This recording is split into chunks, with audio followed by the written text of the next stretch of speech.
Imagine a time where teachers are able to take students outside of the classroom to teach standards through place-based learning. Well, guess what? 4 fourth grade teachers made this happen. Addie Hopper, Jade Johnson, Madison Galloway, and Sophia Kottmer from Limestone College took their students to the Big E for Big Learning. If you are hearing about place-based learning for the first time, you may wonder, what is that? Well, place-based learning allows teachers to take learning outside of the 4 walls of a classroom and immerse their students in local heritage, cultures, landscapes, opportunities, and experiences, using these as a foundation for the study of language arts, mathematics, social studies, science, and other subjects across the curriculum. To immerse students in place-based education, these teachers took their students to the Big E of Gaffney to practice science, social studies, math, and writing. Students shared that they learned better outside of the classroom because it was more fun and they were more engaged. For my portion of our place-based learning, I planned the math section and used Standard 4, which is fluently add and subtract multi-digit whole numbers using strategies to include a standard algorithm. To reinforce previously taught math content, the students will keep track of their bowling scores by adding between each frame. Before the students start the game, they will learn how to calculate bowling scores by hand using only pencil and paper. While this activity does help students with their addition skills, it also keeps students active and engaged during the lesson. Each student will be given a bowling score sheet and a piece of scratch paper to work out their addition problems. The screens that typically display bowling scores will be turned off so that the students must use their math skills to keep score. Let's add some bowling scores! What child doesn't love laser tag?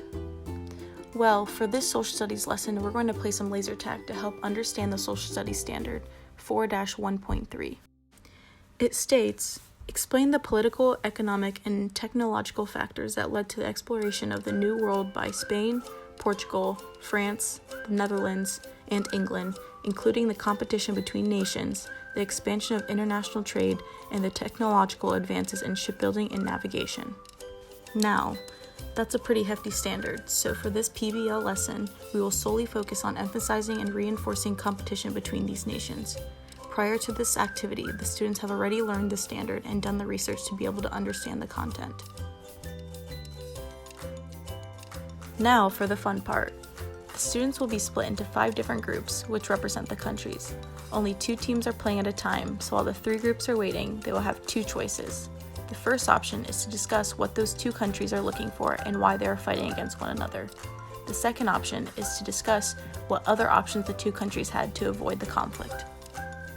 Once the first 2 teams are finished battling it out, the winning country stays in the arena and prepares for the next battle against another country. The losing country will gather together and discuss tactics they used and what worked and what didn't. This allows for students to reflect and work on cooperation and their communication skills. This process continues until each country has had a chance to battle. For this health lesson, we are going to be focusing on the 6 essential nutrients based on the standard N-4.1.1.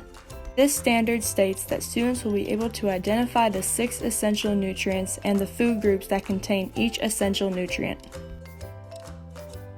For this PBL lesson, you are going to split your students into 2 groups. One half of the students will be eating pizza, wings, and fries, while another half of the students will be eating ice cream, candy, and popcorn. Once you have split your 2 groups, each student will receive a slip of paper titled with each food group, and the student will have to list the essential nutrients that are found in that food after they eat. After they have completed eating, make sure that you switch the 2 groups so that they can partake of the other types of food and can list the essential nutrients of that food as well.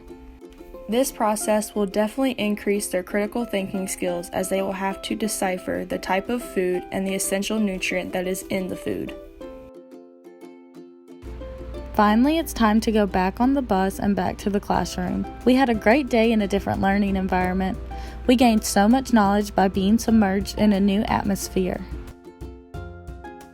The last standard for the students chosen was from the 4th grade writing standards.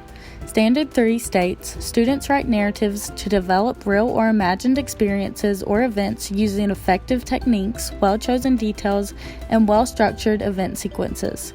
This standard is a great way to tie up our whole day.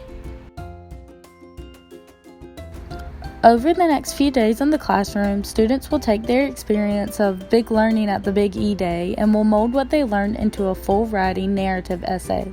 Students throughout this essay will learn how to create an outline, rough draft, and final draft, and how to write with correct grammar, imagery, etc. When this essay is finished, it will conclude our 4th grade Big Learning at the Big E Day. This will also help students gain a conclusion from what they learned through place-based learning.